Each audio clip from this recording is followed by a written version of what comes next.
Salve saudara-saudari, apakah saya mengajarkan radikalisme? No, saya mengajak kita semua menjadi Katolik yang radikal. Apakah Anda ingin menjadi seorang Katolik yang radikal?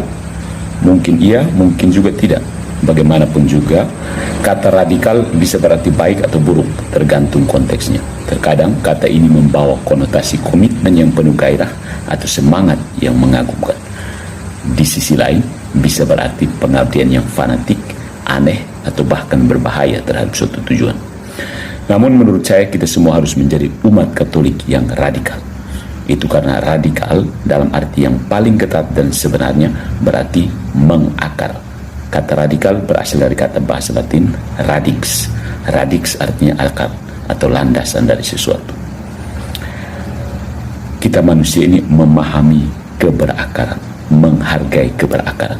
Kita menginginkan dan menghargai hal-hal yang berkualitas, hal-hal yang memiliki sejarah terhormat, hal-hal yang telah teruji dan mapan. Kita menyukai mobil antik yang terbuat dari baja dan bukan plastik.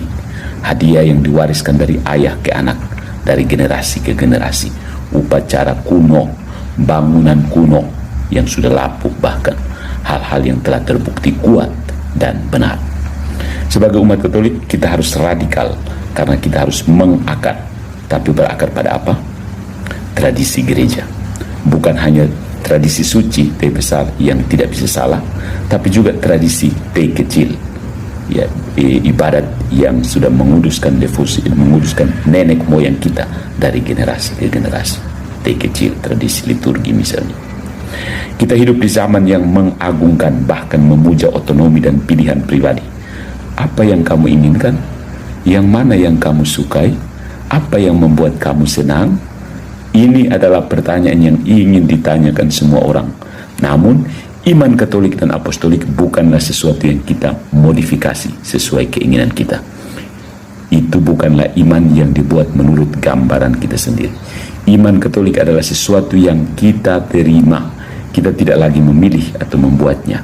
Lebih seperti orang yang memilih tanggal lahir atau garis keturunan keluarga kita. Tradisi telah menjadi kata kotor di beberapa kalangan orang Katolik. Kata ini digunakan untuk meremehkan atau bahkan mengejek. Namun, seorang Katolik tanpa tradisi tidak masuk ke akal. Seperti seseorang yang terbangun dari koma dan menyadari bahwa dia tidak ingat lagi siapa dirinya. Tradisi adalah kenangan gereja, memori. Tanpa dia, kita tersesat. Kita tidak memiliki identitas. Kita benar-benar tidak memiliki akar, terombang-ambing oleh setiap keisengan dan tingkah laku di zaman kita yang berubah-ubah, ya kan? Iman Katolik bukanlah sebuah menu pilihan, sebuah hamparan pilihan.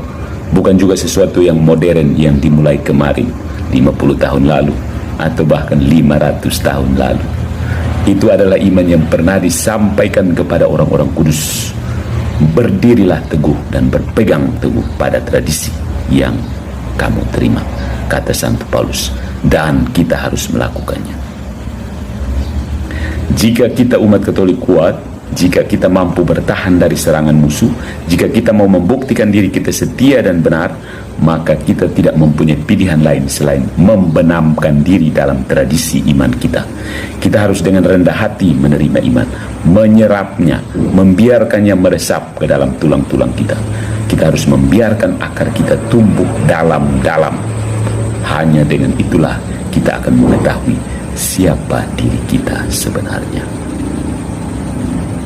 Tuhan memberkati.